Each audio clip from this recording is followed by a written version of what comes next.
Imagine porter un sac à dos invisible, rempli de remords, de reproches, de culpabilité qui t'empêchent d'avancer. Maintenant, imagine le poser à côté de toi, sentir le soulagement, respirer profondément, ouvrir ton cœur. C'est exactement ce que propose le bouddhisme. Lâcher le poids du passé pour vivre avec une paix intérieure plus profonde. C'est un chemin où le pardon envers les autres et envers toi-même n'est pas une faiblesse, mais une libération. Dans cette vidéo, tu vas apprendre, pas à pas, comment transformer la culpabilité en compassion et les blessures en espérance. Es-tu prêt à commencer à lâcher prise? Le poids de la culpabilité. Ce que c'est et pourquoi elle nous enchaîne. La culpabilité est l'une de ces émotions qui s'installent sans demander la permission et prennent plus de place qu'elle ne devrait. Parfois, elle naît de quelque chose que nous avons fait. D'autres fois, de ce que nous n'avons pas fait. Elle peut même apparaître sans raison claire, simplement parce que nous avons pris l'habitude de nous juger durement. Lorsqu'elle reste trop longtemps en nous, la culpabilité se mêle à la honte, à la peur, à l'auto-exigence et au sentiment de ne jamais être à la hauteur. Sans nous en rendre compte, nous traînons alors une tension intérieure permanente. Beaucoup de personnes vivent la culpabilité comme une dette morale éternelle, comme si le passé ne pouvait pas être changé, mais devait malgré tout être payé encore et encore dans l'esprit. Si ce message résonne en toi, si tu sens que c'est exactement ce que tu avais besoin d'entendre aujourd'hui, abonne-toi et laisse un like. Non pas seulement pour aider cette vidéo à toucher plus de monde, mais pour t'engager envers toi-même, pour reprendre le contrôle de ta vie. Le problème, c'est que la culpabilité ne résout rien. Elle ne répare pas le passé, ne réécrit pas nos décisions, et surtout, ne fait pas de nous de meilleures personnes. Elle use, elle enferme dans un cercle dont il est difficile de sortir. On pense à l'erreur, on se punit, on se sent diminué, puis on revient à l'erreur. Un cycle qui nourrit la tristesse et l'auto-jugement. Il y a un point essentiel à comprendre. La culpabilité nous fait vivre dans un temps qui n'existe plus. Elle nous ancre dans des scènes parfois très anciennes et les ravive avec une intensité qui ne correspond plus au présent. L'esprit répète ce que nous aurions dû faire, dire ou comprendre, comme si la version actuelle de nous-mêmes avait déjà existé à l'époque. Mais ce n'était pas le cas. La culpabilité l'ignore et nous demande des réponses parfaites dans des moments où nous n'en étions tout simplement pas capables. En réalité, la culpabilité est profondément liée à l'attente irréaliste d'être irréprochable, comme si toute erreur révélait une faiblesse ou un manque de valeur. Cette pression intérieure crée une tension émotionnelle qui affecte tout, la manière dont nous nous parlons, dont nous traitons les autres et même la façon dont nous prenons nos décisions. Au lieu de nous enseigner, cette voix intérieure nous accuse. La culpabilité se nourrit aussi de la comparaison. Nous regardons les autres en pensant qu'ils auraient agi mieux, qu'ils auraient été plus courageux, plus généreux, plus responsables. Pourtant, nous ne connaissons presque jamais leur histoire complète, ni leurs luttes intérieures. Malgré cela, nous nous imposons une perfection que personne ne peut réellement atteindre, ce qui crée un sentiment constant d'insuffisance. Lorsqu'elle devient chronique, la culpabilité nous coupe de nos émotions réelles. Plutôt que d'accepter la tristesse, la confusion ou la colère, nous préférons nous punir. Il est parfois plus facile de se blâmer que d'admettre que nous sommes vulnérables, que nous pouvons faire du mal sans le vouloir, ou que certaines situations nous dépassent. La culpabilité agit alors comme une armure qui finit par devenir une prison émotionnelle. Certaines personnes ressentent même de la culpabilité pour des choses qui ne dépendent pas d'elles, ne pas avoir été présentes à un moment précis, ne pas avoir anticipé l'imprévisible, ne pas avoir répondu aux attentes des autres. Dans ces cas, la culpabilité devient un fardeau hérité, une responsabilité injuste que l'on porte sans pouvoir la résoudre. Elle altère aussi notre perception du monde. Des gestes neutres deviennent des reproches imaginaires. Nous croyons que les autres nous jugent, qu'ils se souviennent de nos erreurs avec la même intensité que nous. Mais ce n'est presque jamais vrai. La culpabilité amplifie tout, rend le passé gigantesque et disproportionné. Le premier pas pour la relâcher est de comprendre que la culpabilité n'est pas un ennemi, c'est un signal. Elle ne demande pas un châtiment, mais de l'attention et de la compréhension. Elle nous invite à regarder ce qui s'est passé avec honnêteté, sans fouet intérieur, mais avec l'intention d'apprendre. Personne ne peut changer son histoire, mais chacun peut changer la manière dont il la regarde.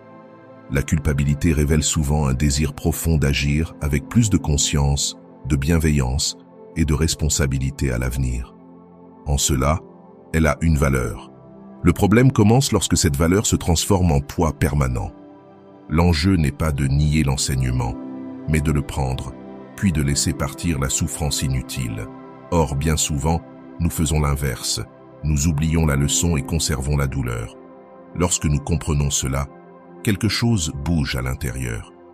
La culpabilité cesse d'être une condamnation et devient une invitation à une compréhension plus humaine de nos blessures et de notre parcours. Car une chose est certaine, nous nous trompons tous, sans exception, et nous méritons tous une seconde chance, non pour effacer le passé, mais pour grandir à partir de lui. Comprendre la culpabilité à travers le regard bouddhiste. Lorsque l'on observe la culpabilité depuis la perspective bouddhiste, elle cesse d'être un châtiment et devient une émotion issue de l'ignorance, de la confusion et de l'habitude de s'identifier à chaque pensée qui traverse l'esprit. Le bouddhisme ne cherche pas à accuser, mais à comprendre, et cette différence transforme profondément notre relation à ce que nous ressentons. Selon cette approche, la culpabilité naît de l'illusion que nous sommes encore exactement la même personne que celle qui a agi dans le passé. Or, chaque jour, nous changeons. Notre compréhension évolue, notre expérience s'approfondit, notre regard se transforme. Pourtant, nous continuons à nous juger avec la conscience d'aujourd'hui pour des décisions prises avec la conscience d'hier. La culpabilité apparaît lorsque nous restons prisonniers d'idées rigides sur ce que nous aurions dû faire. Ces idées ne viennent pas d'une réflexion paisible, mais d'un mélange d'auto-exigence, de peur du rejet et de besoin de contrôle. Nous voulons ne jamais échouer, ne jamais décevoir. Mais le bouddhisme rappelle une vérité essentielle. La vie est faite d'actions imparfaites. Personne ne vit sans se tromper, personne ne prend toujours la bonne décision. Personne ne peut prévoir toutes les conséquences de ses actes. Comprendre cela ouvre une porte importante, celle de cesser de nous demander l'impossible. Une autre clé fondamentale est de reconnaître que la culpabilité se maintient grâce à la répétition mentale. Ce n'est pas l'événement qui pèse le plus, mais l'histoire que nous racontons sans cesse autour de lui. L'esprit retourne au passé en croyant pouvoir le modifier, alors qu'il ne fait que renforcer la souffrance. Le regard bouddhiste propose d'observer ce mécanisme. Au lieu de se perdre dans l'histoire, on peut prendre conscience que l'histoire se déroule dans l'esprit. Cette simple prise de recul crée un espace intérieur, un espace pour respirer et voir plus clairement. Le bouddhisme distingue également la culpabilité de la responsabilité. La culpabilité est lourde, confuse et paralysante. La responsabilité est claire, concrète et orientée vers l'action. La culpabilité dit « tu es une mauvaise personne ». La responsabilité dit « tu peux faire mieux ». L'une enferme dans le passé, l'autre ouvre vers l'avenir. Selon cette sagesse, toute souffrance naît de la résistance. Résistance à ce qui s'est produit, résistance à notre imperfection, résistance à l'idée que tout n'est pas contrôlable. La culpabilité est une forme de résistance. Elle s'accroche à l'idée que nous n'aurions jamais dû échouer, alors que l'échec fait naturellement partie du chemin humain. Accepter cette réalité profondément et sincèrement adoucit la culpabilité de façon radicale. Non pas en la niant, mais en la laissant se transformer en compréhension, en apprentissage et en paix intérieure. Un autre point essentiel est que la culpabilité se nourrit de la vision que nous avons de nous-mêmes. Lorsque nous nous voyons comme des personnes fondamentalement défectueuses, la culpabilité trouve un terrain idéal pour se développer. Mais lorsque nous comprenons que notre valeur en tant qu'êtres humains ne dépend ni d'une réussite ni d'une erreur, quelque chose change profondément en nous. Non pas parce que nous cessons de nous soucier de nos actes, mais parce que nous arrêtons de nous juger à travers le châtiment et commençons à nous traiter avec davantage d'humanité. Selon cette vision, chaque personne est en chemin. Une erreur ne définit pas ce chemin, elle ne fait que révéler un moment à l'intérieur de celui-ci. L'enseignement bouddhiste nous invite également à observer l'origine de nos actions. Très souvent, nous agissons par manque de clarté, sous la pression de l'environnement ou sous l'emprise d'une émotion intense qui nous domine à cet instant. Nous n'agissons généralement pas avec une mauvaise intention. Nous faisons simplement de notre mieux avec les outils dont nous disposons. Lorsque nous regardons nos décisions sous cet angle, nous commençons à comprendre que ce que nous avons fait n'était pas le fruit de la méchanceté, mais de la confusion, de la peur ou de l'ignorance. Cela n'efface pas l'impact de ce qui s'est produit, mais cela adoucit la dureté avec laquelle nous nous jugeons. Il y a autre chose encore. La culpabilité nous enferme dans une identité figée. Elle nous dit que nous sommes ce que nous avons fait, que cette erreur nous définit. Le bouddhisme propose exactement l'inverse. Rien n'est figé, rien n'est définitivement terminé. Ce que nous avons fait ne détermine ni ce que nous sommes aujourd'hui, ni ce que nous serons demain. Cette idée ouvre un espace immense pour le changement. Si rien n'est figé, nous pouvons toujours transformer notre manière d'agir, de penser et de ressentir. Même ce qui nous pèse peut devenir une source de compréhension. Dans cette perspective, il ne s'agit pas de nier la culpabilité ni de la cacher, mais de nous en approcher avec curiosité. Se demander ce qu'elle cherche à nous dire, quelle blessure elle touche, quelle part de nous a besoin d'attention. Ce geste est profondément libérateur. Nous ne luttons plus contre ce que nous ressentons, nous l'écoutons. Et en l'écoutant, nous commençons à le comprendre. La compassion naît alors naturellement, lorsque nous voyons que derrière la culpabilité se cache la douleur, la peur et un désir profond de bien faire. Cette approche nous prépare aussi à quelque chose d'essentiel que nous aborderons plus loin, le pardon. Car comprendre la culpabilité de cette manière est l'étape préalable pour pouvoir la relâcher. On ne peut pas pardonner ce que l'on ne comprend pas, et on ne peut pas avancer tant que l'on reste accroché à l'image déformée que l'esprit construit du passé. Comprendre la culpabilité ne signifie pas tout justifier, cela signifie voir avec clarté, et, à partir de cette clarté, décider consciemment comment nous voulons vivre. Ce chapitre nous invite à transformer complètement notre relation à nos émotions, à laisser derrière nous la dureté et à nous ouvrir à une manière plus bienveillante de nous regarder. À partir de là, nous pourrons nous engager sur le chemin du pardon avec une base beaucoup plus solide, sereine et profondément humaine. Quand nous pensons au pardon, nous l'imaginons souvent comme un cadeau fait aux autres, comme une manière d'absoudre quelqu'un qui nous a fait du mal. Mais la vision bouddhiste propose une autre lecture. Le pardon n'est pas pour l'autre, il est pour nous. C'est un acte de libération intérieure. C'est le fait de déposer un poids que nous portons en nous et qui, sans que nous en ayons conscience, conditionne notre manière de vivre. Bien souvent, nous transportons des ressentiments mêlés à des déceptions, à d'anciennes blessures ou à des paroles qui résonnent encore dans notre mémoire. Nous croyons que rester en colère nous protège, comme si le ressentiment était une armure censée empêcher que l'on nous fasse encore du mal. Mais cette armure est lourde, elle nous empêche de respirer calmement, de savourer la vie, de nous ouvrir à de nouvelles relations, de faire confiance. Le bouddhisme enseigne que le ressentiment ne blesse pas la personne qui nous a fait du tort, il nous blesse nous-mêmes.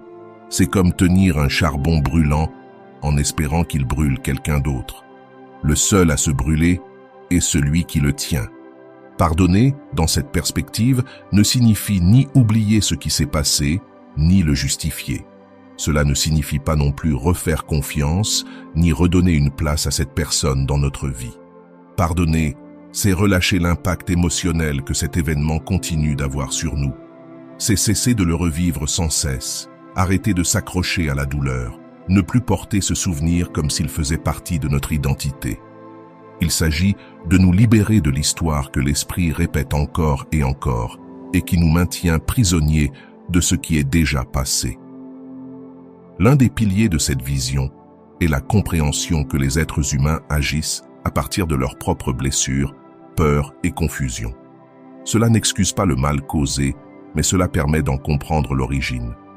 Lorsqu'une personne fait du mal, elle n'agit pas depuis la clarté, mais depuis son propre chaos intérieur, parfois depuis l'ignorance, parfois depuis l'incapacité à gérer ses émotions, parfois depuis le manque d'outils pour affronter la vie autrement. Voir cela n'efface pas la douleur, mais cela transforme peu à peu la manière dont nous nous relions à elle. Le tort subi ne définit plus ce que nous sommes. Nous comprenons qu'il est le résultat de la souffrance d'un autre. Le pardon est aussi profondément lié à la liberté. Tant que nous entretenons un ressentiment, nous restons liés à la personne qui l'a provoqué, comme si ce lien continuait d'exister dans notre esprit. L'autre a peut-être poursuivi sa vie depuis longtemps, peut-être même a-t-il oublié ce qui s'est passé. Mais nous continuons, nous, à porter ce poids comme s'il était toujours présent. Pardonner, c'est rompre ce lien. C'est récupérer l'énergie que nous avons donnée au ressentiment et la ramener vers notre propre vie. Dans cette approche, le pardon est un processus, pas un instant. Nous croyons parfois qu'un jour, soudainement, nous devrions nous sentir libérés. Mais ce n'est pas ainsi que cela fonctionne. Le pardon se construit par petits pas. Accepter ce qui s'est produit, observer comment cela nous affecte, cesser d'alimenter certains schémas mentaux, nous autoriser à ressentir la tristesse ou la colère sans nous juger, ouvrir peu à peu la porte à une compréhension plus vaste. C'est un chemin qui demande patience et sincérité, et il est profondément transformateur. Un point fondamental est que le pardon ne dépend pas du changement de l'autre. Il ne dépend pas d'excuses, ni de reconnaissance, ni d'un comportement particulier. Si nous conditionnons le pardon à cela, nous restons prisonniers de ce que nous ne contrôlons pas. Le bouddhisme enseigne que la véritable libération dépend toujours de nous, jamais des actions des autres. Le pardon est donc un acte intime, personnel, autonome.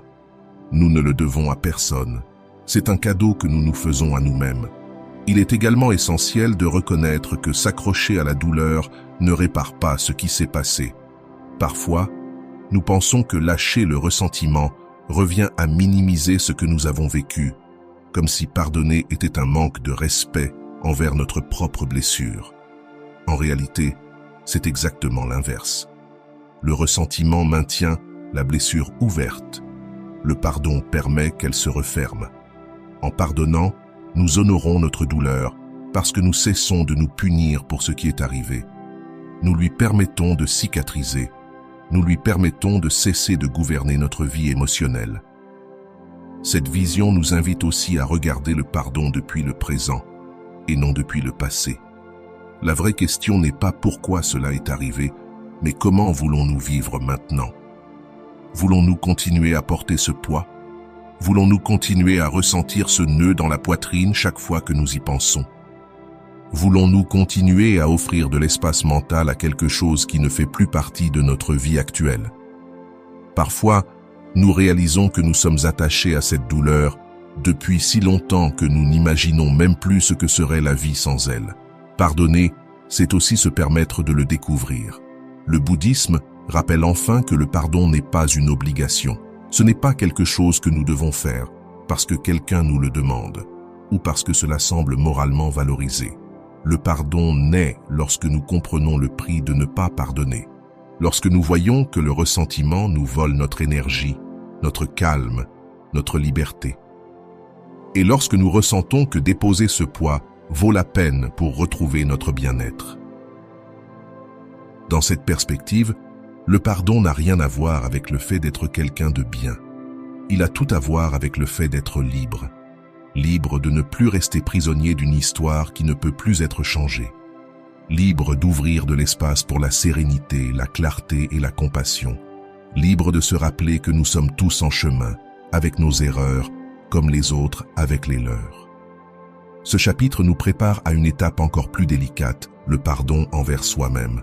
Car lâcher ce que l'autre a fait est difficile, mais relâcher ce que nous avons fait peut être encore plus profond et transformateur.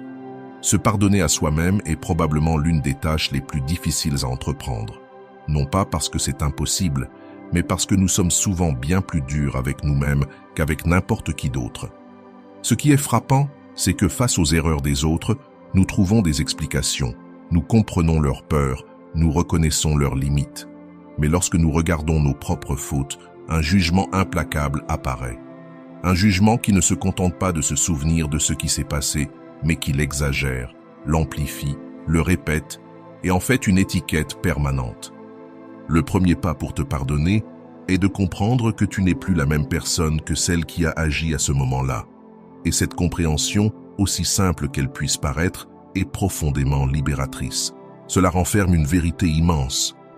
Au moment de l'erreur, tu n'avais pas l'expérience, la maturité émotionnelle, ni la vision que tu as aujourd'hui. Beaucoup de tes décisions ont été conditionnées par la peur, la pression, la confusion ou même par le manque d'outils pour gérer ce que tu ressentais. Te pardonner implique de reconnaître ce contexte et de cesser de t'exiger d'avoir agi comme quelqu'un que tu n'étais pas encore. Un autre aspect fondamental consiste à reconnaître la différence entre le regret et le châtiment. Le regret te permet d'apprendre. Il t'aide à voir clairement quelle a été ta part, ce que tu aurais pu faire autrement et ce que tu peux améliorer. Mais dès que ce regret se transforme en châtiment, il cesse d'être utile. Le châtiment intérieur n'enseigne rien. Il bloque. Il te laisse prisonnier d'une douleur qui ne fait pas avancer, qui ne transforme pas, qui ne construit pas. Quand tu te punis, tu restes dans le passé. Quand tu regrettes avec honnêteté, tu peux faire un pas vers l'avenir. Te pardonner demande aussi de poser un regard plus humain sur toi-même. Nous vivons dans une société qui exige de nous d'être forts, cohérents, impeccables, efficaces. Mais cette exigence est irréaliste. Personne n'est impeccable. Personne ne réussit toujours. Personne n'est à l'abri d'émotions intenses qui, parfois, guident nos actions sans que nous en ayons conscience. Lorsque tu acceptes cela, une forme de bienveillance intérieure commence à émerger, qui n'a rien à voir avec une indulgence aveugle. Il ne s'agit pas de dire que tout va bien, mais de reconnaître que tu as fait de ton mieux avec ce que tu avais. Te regarder avec honnêteté est également essentiel. Te pardonner ne signifie pas minimiser ce qui s'est passé, ni faire comme si cela n'avait jamais existé. Cela signifie le regarder avec clarté, sans l'exagérer et sans le maquiller. Cela signifie reconnaître ta responsabilité sans transformer cette responsabilité en condamnation. Te regarder avec honnêteté te permet de voir l'erreur à sa juste taille, et non dans la version démesurée que la culpabilité crée. À partir de cette clarté, tu peux décider comment agir désormais. L'un des plus grands obstacles au pardon de soi est l'idée que tu ne le mérites pas. Beaucoup de personnes croient que se pardonner serait une forme de récompense qu'elles n'ont pas gagnée. Mais le pardon n'est pas une récompense, c'est une nécessité émotionnelle. C'est une manière de cesser de prolonger une souffrance qui n'apporte plus rien. Personne ne grandit à partir du châtiment. La transformation naît de la compréhension, et la compréhension apparaît lorsque tu t'autorises à regarder ton monde intérieur avec plus de douceur et moins de dureté. Il est aussi important de reconnaître que se pardonner ne signifie pas oublier. La mémoire est là, et il n'est pas nécessaire de l'effacer, mais tu peux changer la relation que tu entretiens avec elle. Au lieu de te souvenir de l'erreur comme d'une preuve que tu n'as pas de valeur, tu peux la voir comme un point de bascule, comme un moment qui t'a appris à agir autrement, à être plus sensible, à poser des limites, à mieux communiquer ou à mieux écouter. Chaque erreur contient un enseignement, mais celui-ci n'apparaît que lorsque tu cesses de te punir et que tu commences à t'écouter. La culpabilité que nous ressentons envers nous-mêmes se maintient grâce à une forme de pensée répétitive qui nous dit que nous aurions dû en savoir plus, agir mieux ou prévoir ce qui allait se produire. Mais cette idée n'est pas réaliste. Personne ne peut tout prévoir. Personne ne lit l'avenir. Personne ne dispose d'une vision parfaite de la situation au moment exact où il agit. L'autocompassion se construit lorsque tu reconnais cela sans excuse, sans embellissement et sans dramatisation. Tu acceptes simplement que tu es humain. Un autre élément essentiel consiste à apprendre à soutenir tes émotions sans les fuir. Bien souvent, nous avons du mal à nous pardonner parce que nous évitons de ressentir la tristesse ou la honte qui apparaissent lorsque nous regardons l'erreur en face. Mais ressentir ces émotions ne te rend pas faible. Au contraire, cela te donne de la force. Cela te permet de comprendre ce qui s'est passé de l'intérieur. Lorsque tu t'autorises à ressentir sans te punir, le pardon commence à prendre forme, non pas comme un mot, mais comme une expérience réelle. L'autocompassion est aussi liée au langage que tu utilises envers toi-même. Observe la manière dont tu te parles intérieurement. Bien souvent, nous utilisons des expressions dures, catégoriques, des sentences que nous ne dirions jamais à quelqu'un d'autre. Changer ce dialogue intérieur ne signifie pas être naïf. C'est choisir un traitement plus juste. C'est te dire ce dont tu as besoin pour avancer et non ce qui alimente la douleur. Un langage intérieur plus bienveillant n'élimine pas la responsabilité, mais il élimine la cruauté inutile. Enfin, se pardonner demande un engagement envers le présent. Tu ne peux pas changer ce que tu as fait, mais tu peux décider comment vivre maintenant. Tu peux agir avec plus de clarté, plus de calme, plus de respect envers toi-même et envers les autres. Tu peux transformer ce qui te pèse en une source de croissance.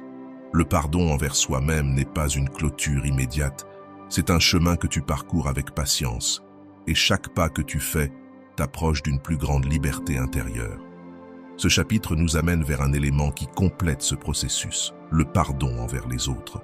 Car une fois que tu apprends à te regarder avec plus d'humanité, tu découvres que ce même regard peut se tourner vers l'extérieur. C'est ce que nous explorerons dans le chapitre suivant. Pardonner aux autres et lâcher les rancunes. Pardonner aux autres est l'un des actes les plus libérateurs que nous puissions accomplir, mais aussi l'un des plus difficiles. Lorsqu'une personne nous blesse, quelque chose se brise en nous. Cela peut être la confiance, le respect, la sécurité, ou même l'image que nous avions de cette personne. Il est normal que des émotions intenses apparaissent.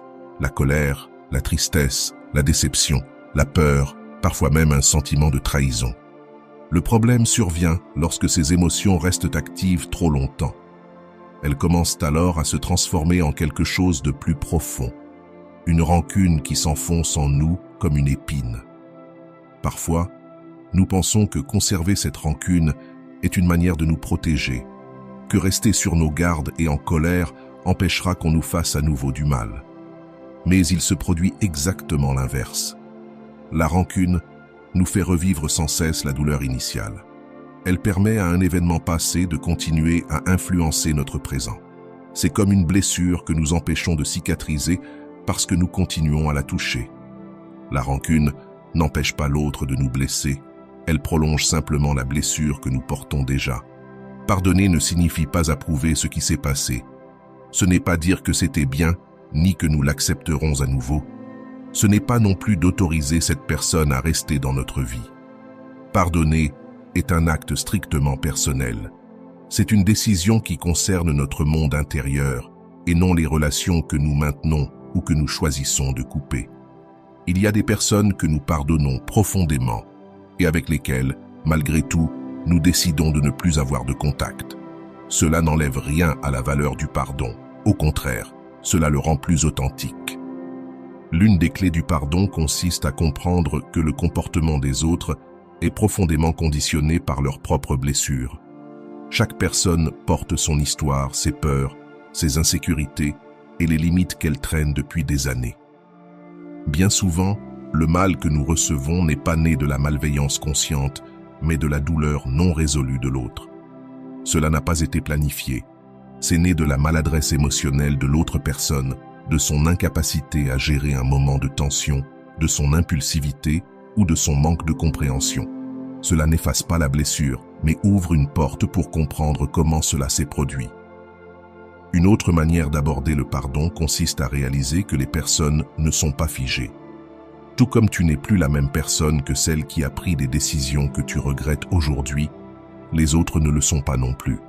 Ils ont agi avec les outils dont ils disposaient à ce moment-là, avec leurs lumières et leurs ombres. Et même si cela n'est pas toujours visible, bien souvent le mal qu'ils ont causé ne reflétait pas une intention réelle, mais leur confusion ou leur incapacité. Comprendre cela ne minimise pas l'impact de ce qui a été fait, mais permet à ton cœur de cesser de lutter contre un ennemi imaginaire. Un obstacle fréquent au pardon est le sentiment d'injustice. Nous pensons que si nous pardonnons, l'autre personne est libérée de toute responsabilité. Or, le pardon n'efface la responsabilité de personne. Il cesse simplement de mettre l'accent sur la punition pour le placer sur la guérison. Quand tu pardonnes, tu n'excuses pas ce qui s'est passé. Tu choisis de ne plus porter plus de douleur que nécessaire. Tu choisis de faire passer ton bien-être avant le désir que l'autre reçoive une quelconque compensation émotionnelle. Il y a un autre point essentiel. Le pardon ne se produit pas en un instant. C'est un processus qui avance à son propre rythme. Parfois, tu as l'impression d'être sur le point de lâcher prise. Puis soudain, la colère ou la tristesse reviennent. C'est normal. Le pardon n'est pas linéaire. Il demande de la patience, de l'honnêteté et un équilibre constant entre t'autoriser à ressentir et en même temps ne pas nourrir les pensées qui te maintiennent attaché au passé. Certains jours, tu te sentiras plus proche du pardon, d'autres, un peu plus loin. L'essentiel est que la direction reste la même. Une pratique profondément transformatrice consiste à observer le ressentiment sans le juger. Ne pas chercher à l'éliminer brutalement, mais le regarder comme on observe un nuage passer. Te demander ce que tu tiens exactement. Est-ce de la peur, de la douleur, la sensation d'avoir perdu quelque chose, une attente déçue, une blessure plus profonde? Lorsque tu comprends quelle émotion se cache sous le ressentiment, celui-ci perd de sa force. Il n'est plus un monstre. Il devient une émotion humaine, capable de se transformer. Il est aussi important de reconnaître que le pardon ne dépend pas du comportement de l'autre. Souvent, nous attendons qu'il change, qu'il demande pardon, qu'il reconnaisse ce qu'il a fait. Mais certaines personnes ne le feront jamais, non parce qu'elles ne mesurent pas ce qui s'est passé, mais parce qu'elles ne savent pas comment faire, parce qu'elles manquent de maturité émotionnelle ou parce qu'elles sont incapables d'affronter leur propre erreur. Si tu relis ton pardon au repentir de l'autre, tu restes prisonnier d'une attente sans fin. Le pardon est un acte d'autonomie émotionnelle. Tu le fais pour toi, pas pour eux. Un autre aspect libérateur est de comprendre que le pardon n'efface pas la mémoire et ne supprime pas la leçon apprise. Ce qui l'efface, c'est la souffrance ajoutée. La mémoire peut rester, mais elle ne blesse plus, elle n'interfère plus avec la personne que tu es aujourd'hui. La différence entre se souvenir et revivre est immense. Ce souvenir permet d'apprendre. Revivre replonge dans le passé. Le pardon marque précisément cette frontière. Lorsque tu commences à lâcher prise pour de vrai, tu sens que quelque chose se détend à l'intérieur. Le corps respire mieux, l'esprit s'apaise, l'émotion cesse d'être un courant violent pour devenir un souvenir qui ne gouverne plus ta vie. Pardonner te rend ton énergie, te rend ta clarté, te rend la possibilité de te relier aux autres depuis la tranquillité et non depuis la méfiance. Et surtout, il te rend ta liberté. Ce dernier chapitre ferme le cycle que nous avons ouvert en parlant de la culpabilité. Après l'avoir comprise, regardée avec honnêteté, transformée, et après avoir appris à te pardonner à toi-même, tu es prêt à faire ce pas décisif. Laisser aller les autres et permettre à ta vie d'avancer sans le poids de ce qui s'est produit. Non pas parce que ce qui est arrivé n'avait aucune importance, mais parce que toi, tu en as davantage. Et parce que la liberté intérieure mérite toujours cet effort. Merci de m'avoir accompagné dans ce voyage intérieur. Nous avons parcouru un chemin qui va de la culpabilité au pardon, en passant par la compréhension, l'autocompassion et la capacité de lâcher ce que nous n'avons plus besoin de porter. J'espère que ces réflexions t'ont apporté de la clarté, du soulagement et la sensation qu'il existe en toi un espace vers lequel tu peux toujours revenir pour retrouver le calme. Si ce contenu t'a aidé, je t'invite à continuer ce chemin avec moi dans les prochaines vidéos. Que tu avances avec légèreté, sérénité et liberté. Merci d'être ici.